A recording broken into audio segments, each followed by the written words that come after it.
السلام علیکم every one, میرا نام کرن شہلیزہ ہے۔ میں اور میری بیسٹ فرینڈ پاکستان کے ایک چھوٹے سے شہر منڈی بہاؤالدین سے ایک آن لائن بیکری رن کرتے ہیں۔ We are here with an other bakery vlog and we have to make a cake platter for our client۔ اور ساتھ ہی ساتھ فائزہ ڈونٹس کو شیپ دے کے ان کو رائز ہونے کے لیے رکھ رہی ہیں۔ تو جی ہماری جو کلائنٹ ہیں جن کو کیک پیٹر چاہیے تھا، ان کو ایکچولی مین سٹی ایریا سے تھوڑا دور چاہیے تھا اور ان کو چاہیے بھی ڈیلیوری تھی۔ ان کو کیک پک کرنے کو کہا بٹ شی سیڈ کہ نہیں آپ ڈیلیوری کریں۔ ایکچولی جب کیک کی ڈیلیوری سٹی ایریا سے تھوڑی باہر ہوتی ہے تو اس کے ڈیلیوری چارجز بھی کافی انکریز کر جاتے ہیں، بیکاز کیک کی سیفٹی کے لیے رائڈر کو اپنے ساتھ کسی کو لے کر جانا ہوتا ہے۔ سو ہم یہ پہلے سے ہی کسٹمر کو کلیئر کر دیتے ہیں اباؤٹ چارجز اینڈ رسک۔ پھر جب ان کے پاس بھی کوئی آپشن نہیں ہوتا تو وہ ڈیلیوری کو ہی پریفر کرتے ہیں۔ تو جی client wanted bento cake in whipped کریم۔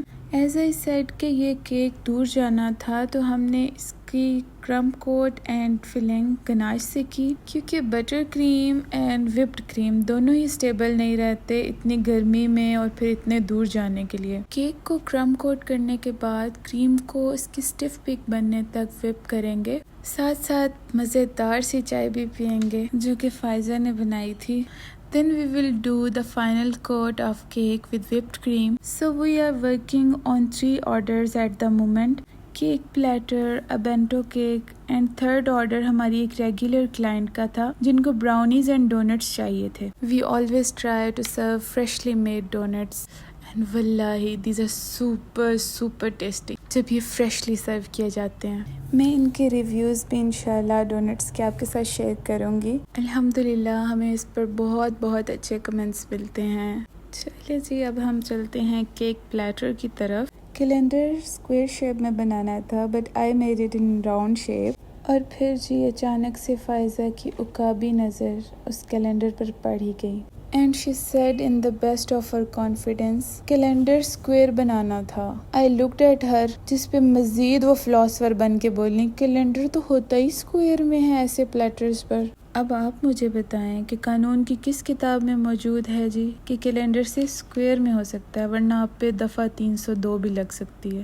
خیر میں نے بھی اپنی جگاڑو نیچر جگائی اور اس راؤنڈ کیلنڈر کو اسکوئر بنانے کی کوشش میں لگ گئی، لیکن 100 قسم کے دیسی ٹوٹکے کرنے کے بعد بھی کچھ خاص افاقہ نہ ہوا، تو آخر میں مجھے اس کو دوبارہ سے اسکوئر بنانا ہی پڑا۔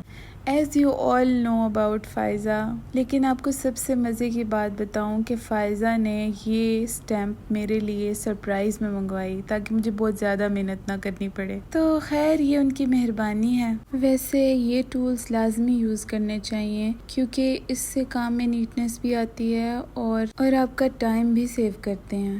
کلائنٹ نے ہمیں 21 کو مارک کرنے کو کہا تھا، ہم نے تو دل ہی بنا ڈالا۔ Now coming to the cake decor، cake کے اوپر کیک کرمز کے ساتھ ہارٹ بنانا تھا but I didn't have any red velvet sponge۔